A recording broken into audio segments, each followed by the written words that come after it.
ಇಷ್ಟೆಲ್ಲ ಬೆಳವಣಿಗೆಗಳಾದ ಬಳಿಕ ರೇಣುಕಾಚಾರ್ಯ ಅವರು ಮತ್ತೊಮ್ಮೆ ಈಗ ಮಾತಾಡಿದ್ದಾರೆ.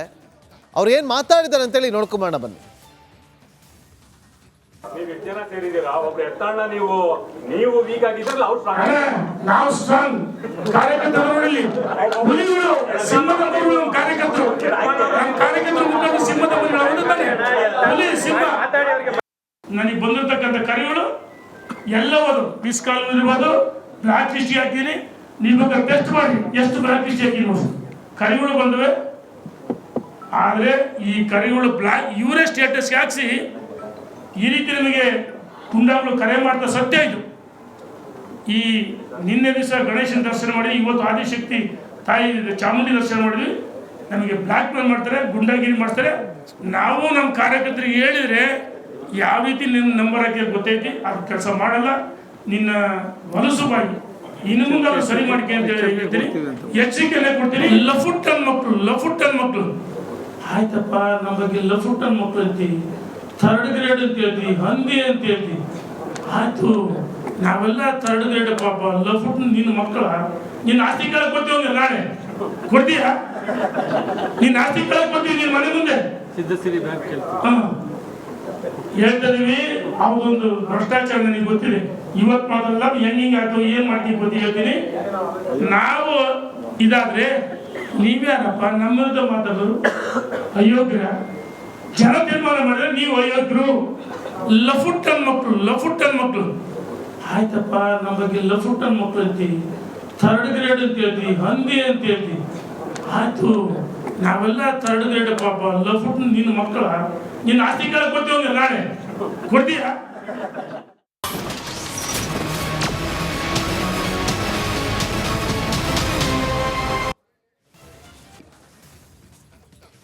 ಇಲ್ಲಿ ರಮೇಶ್ ಜಾರಕಿಹೊಳಿ ಅವರು ಗೆದ್ದಿದ್ದಾರೆ, ಶಾಸಕರಿದ್ದಾರೆ, ಅವ್ರು ಸೋತಿಲ್ಲ. ಆದರೆ ಸೋಮಶೇಖರ್ ರೆಡ್ಡಿ ಸೋತಿದ್ದಾರೆ. ಆದರೆ ಇಲ್ಲಿ ಸ್ಥಾನಮಾನಕ್ಕೋಸ್ಕರ ಬಿಜೆಪಿನಾಗೆ ಗೆದ್ದಿದ್ರು ಕೂಡ ರಮೇಶ್ ಜಾರಕಿಹೊಳಿ ಅವರಿಗೆ ಸರಿಯಾದಂಥ ಒಂದು ಸ್ಥಾನಮಾನ ಸಿಕ್ಕಿಲ್ಲ ಅನ್ನೋದು ಅವರಲ್ಲಿ ಅಸಮಾಧಾನ ಎದ್ದು ಕಾಣ್ತಾ ಇದೆ. ಯಾವ ಮಟ್ಟಿಗೆ ಅಂತಂದರೆ ತಾನು ಪಕ್ಷದಲ್ಲಿ ಇದ್ದೀನಿ ಅನ್ನೋದು ತೋರಿಸ್ಕೊಳ್ತಾರೆ ಅಷ್ಟೇ. ಆದರೆ ಪಕ್ಷದ ಯಾವುದೇ ಒಂದು ಕಾರ್ಯಕ್ರಮಗಳಲ್ಲೂ ಕೂಡ ಅವರು ಕಾಣಿಸೋದಕ್ಕೆ ಸಿಗೋದೇ ಇಲ್ಲ. ಇನ್ನು ಮುಂದಿನ ಟೀಮ್ ಯಾವುದು ಅಂತಂದರೆ ಕಟ್ಟಾ ಸುಬ್ರಹ್ಮಣ್ಯ ನಾಯ್ಡು, ಅರವಿಂದ ಲಿಂಬಾವಳಿ. ಕಟ್ಟಾ ಸುಬ್ರಹ್ಮಣ್ಯ ನಾಯ್ಡು ಅವರಂತೂ ಕಳೆದ ಒಂದು 10 ದಿನದ ಈಚೆಗೆ ದೊಡ್ಡ ಮಟ್ಟದಲ್ಲಿ ಹೇಳಿಕೆಗಳನ್ನು ಕೊಡ್ತಾರೆ. ಅದು ರಾಜ್ಯ ರಾಜಕೀಯದಲ್ಲಿ ಸಂಚಲನವನ್ನು ಸೃಷ್ಟಿಯಾಗುವಂಥ ರೀತಿಯಲ್ಲೇ ಅವರು ಹೇಳಿಕೆಗಳನ್ನು ಕೊಡ್ತಾ ಇದ್ದಾರೆ. ಇಷ್ಟು ದಿನ ಎಲ್ಲೂ ಕಾಣಿಸ್ಕೊಂಡಿರಲಿಲ್ಲ ಅವರು. ಅರವಿಂದ ಲಿಂಬಾವಳಿ ಅವರು ಟಿಕೆಟ್ ಅವ್ರಿಗೆ ಸಿಗಲಿಲ್ಲ, ಅವ್ರ ಪತ್ನಿಗೆ ಟಿಕೆಟನ್ನು ಕೊಡಿಸಿದ್ರು.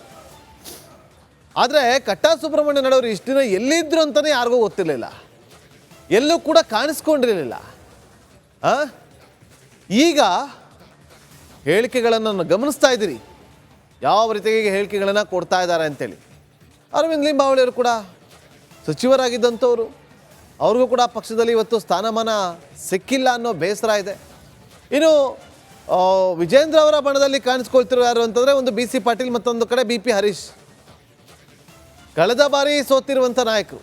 ಮೊದಲಿನಿಂದಲೂ ಕೂಡ ವಿಜೇಂದ್ರ ವಿರುದ್ಧ BP ಹರೀಶ್ ಅವರು ಧ್ವನಿ ಎತ್ತುತ್ತಲೇ ಬಂದಿದ್ದಾರೆ. BC ಪಾಟೀಲ್ ಅವರು ಈಗ ರೇಣುಕಾಚಾರ್ಯ ಅವರು ಎಲ್ಲೇ ಇದ್ದರೂ ಕೂಡ, ಎಲ್ಲೇ ಹೇಳಿಕೆಯನ್ನು ಕೊಡ್ತಾರೆ ಕೂಡ ಅವರು ಕೂಡ ಕಾಣಿಸ್ಕೊಳ್ತಾ ಇರುವಂಥ ದೃಶ್ಯಾವಳಿಗಳು ಕಂಡುಬರ್ತಾ ಇದೆ. ಇನ್ನು ಹರ್ತಾಳ್ ಹಾಲಪ್ಪ ಜೊತೆಗೆ ಕುಮಾರ್ ಬಂಗಾರಪ್ಪ, ಇವರಿಬ್ಬರು ಕೂಡ, ಹರ್ತಾಳು ಹಾಗೂ ಇವ್ರಿಗೂ ಕೂಡ BJಪಿಯಲ್ಲಿ ಸೂಕ್ತ ಸ್ಥಾನಮಾನ ಸಿಕ್ಕಿಲ್ಲ ಅಂತೇಳಿ ಯಾರು ಕುಮಾರ್ ಬಂಗಾರಪ್ಪ ಅವರು ಅಸಮಾಧಾನವನ್ನು ಹೊರ ಹಾಕಿದ್ದಾರೆ. ಇನ್ನು ಹರ್ತಾಳ್ ಹಾಲಪ್ಪ ಅವರು ಆಗಲ್ಲ, ಬಹಳ ದಿನಗಳಿಂದ ಅವರು ಕೂಡ ಕಾಣಿಸ್ಕೊಂಡಿರಲಿಲ್ಲ. ಈಗ ಒಂದಷ್ಟು ಹೇಳಿಕೆಗಳನ್ನು ಕೊಡೋ ಮೂಲಕ ವಿಜೇಂದ್ರ ಬಣ ಅಂತೇಳಿ ಅವರೇ ಬಹಿರಂಗವಾಗಿ ತೋರಿಸ್ಕೊಳ್ಳುವಂಥ ಕೆಲಸವನ್ನು ಮಾಡ್ತಾ ಇದ್ದಾರೆ.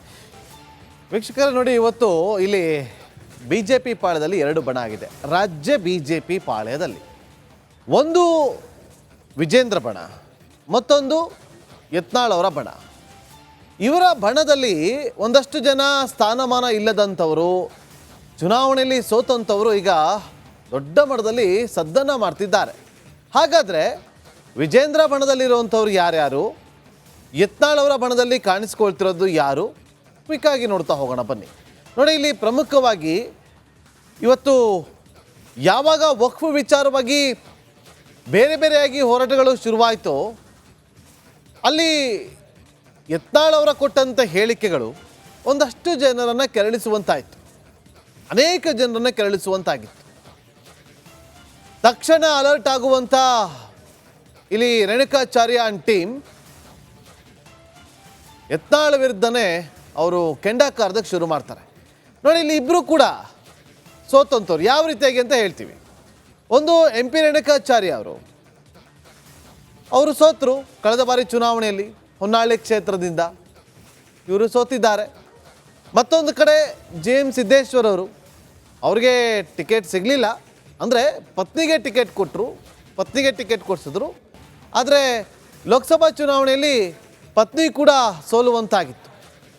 ಈಗ JM ಸಿದ್ದೇಶ್ವರ್ ಅವರು ಒಂದು ಕಡೆ ಯತ್ನಾಳ್ ಪರವಾಗಿ ಬ್ಯಾಟನ್ನು ಬೀಸಿದ್ದಾರೆ. ಹಾಗಾಗಿ ಯತ್ನಾಳ್ ಬಣದಲ್ಲೇ ಗುರುತಿಸ್ಕೊಳ್ತಿದ್ದಾರೆ. ನಮ್ಮ ಸೋಲಿಗೆ ಕಾರಣ BJP ರಾಜ್ಯಾಧ್ಯಕ್ಷರು ಅಂತೇಳಿ ಅವರು ಒಂದಷ್ಟು ಮನಸ್ತಾಪವನ್ನು ಹೊರ ಹಾಕಿದ್ದು ಉಂಟು. ಈ ಒಂದು ಇಬ್ಬರು ಕೂಡ ಒಂದು ಕಡೆ ಸೋಲನ್ನು ಅನುಭವಿಸಿದ್ರು ಕೂಡ ಅವರು ಈಗ ಇಬ್ಬರ ಪರವಾಗಿ ಅವರವರಿಗೆ ಬೇಕಾದವರ ಪರವಾಗಿ ಮಾತುಗಳನ್ನು ಆಡ್ತಿದ್ದಾರೆ.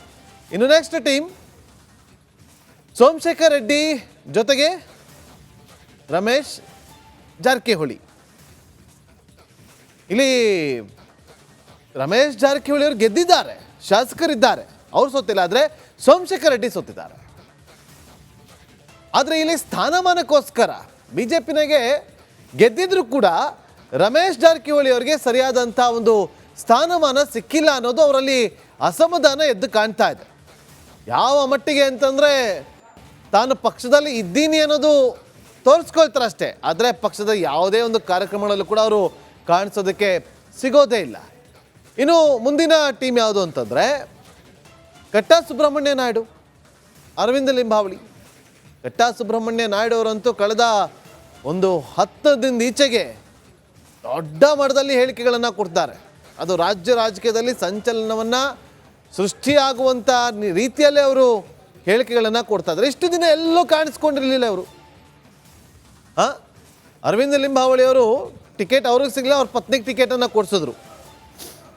ಆದರೆ ಕಟ್ಟಾ ಸುಬ್ರಹ್ಮಣ್ಯ ನಾಯ್ಡು ಅವರು ಇಷ್ಟು ದಿನ ಎಲ್ಲಿದ್ದರು ಅಂತಲೇ ಯಾರಿಗೂ ಗೊತ್ತಿರಲಿಲ್ಲ, ಎಲ್ಲೂ ಕೂಡ ಕಾಣಿಸ್ಕೊಂಡಿರಲಿಲ್ಲ. ಈಗ ಹೇಳಿಕೆಗಳನ್ನು ಗಮನಿಸ್ತಾ ಇದ್ದೀರಿ, ಯಾವ ರೀತಿಯಾಗಿ ಹೇಳಿಕೆಗಳನ್ನು ಕೊಡ್ತಾ ಇದ್ದಾರೆ ಅಂತೇಳಿ. ಅರವಿಂದ್ ಲಿಂಬಾವಳಿ ಅವರು ಕೂಡ ಸಚಿವರಾಗಿದ್ದಂಥವ್ರು, ಅವ್ರಿಗೂ ಕೂಡ ಪಕ್ಷದಲ್ಲಿ ಇವತ್ತು ಸ್ಥಾನಮಾನ ಸಿಕ್ಕಿಲ್ಲ ಅನ್ನೋ ಬೇಸರ ಇದೆ. ಇನ್ನು ವಿಜೇಂದ್ರ ಅವರ ಬಣದಲ್ಲಿ ಕಾಣಿಸ್ಕೊಳ್ತಿರೋ ಯಾರು ಅಂತಂದರೆ ಒಂದು BC ಪಾಟೀಲ್, ಮತ್ತೊಂದು ಕಡೆ BP ಹರೀಶ್. ಕಳೆದ ಬಾರಿ ಸೋತಿರುವಂಥ ನಾಯಕರು. ಮೊದಲಿನಿಂದಲೂ ಕೂಡ ವಿಜೇಂದ್ರ ವಿರುದ್ಧ BP ಹರೀಶ್ ಅವರು ಧ್ವನಿ ಎತ್ತುತ್ತಲೇ ಬಂದಿದ್ದಾರೆ. BC ಪಾಟೀಲ್ ಅವರು ಈಗ ರೇಣುಕಾಚಾರ್ಯ ಅವರು ಎಲ್ಲೇ ಇದ್ದರೂ ಕೂಡ ಎಲ್ಲೇ ಹೇಳಿಕೆಯನ್ನು ಕೊಡ್ತಾರೆ ಕೂಡ ಅವರು ಕೂಡ ಕಾಣಿಸ್ಕೊಳ್ತಾ ಇರುವಂಥ ದೃಶ್ಯಾವಳಿಗಳು ಕಂಡುಬರ್ತಾ ಇದೆ. ಇನ್ನು ಹರ್ತಾಳ್ ಹಾಲಪ್ಪ ಜೊತೆಗೆ ಕುಮಾರ್ ಬಂಗಾರಪ್ಪ,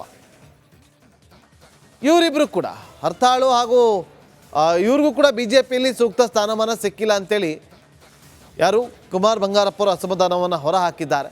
ಇನ್ನು ಹರ್ತಾಳ್ ಹಾಲಪ್ಪ ಅವರು ಆಗಲ್ಲ, ಬಹಳ ದಿನಗಳಿಂದ ಅವರು ಕೂಡ ಕಾಣಿಸ್ಕೊಂಡಿರಲಿಲ್ಲ. ಈಗ ಒಂದಷ್ಟು ಹೇಳಿಕೆಗಳನ್ನು ಕೊಡೋ ಮೂಲಕ ವಿಜೇಂದ್ರ ಬಣ ಅಂತೇಳಿ ಅವರೇ ಬಹಿರಂಗವಾಗಿ ತೋರಿಸ್ಕೊಳ್ಳುವಂಥ ಕೆಲಸವನ್ನು ಮಾಡ್ತಾ ಇದ್ದಾರೆ.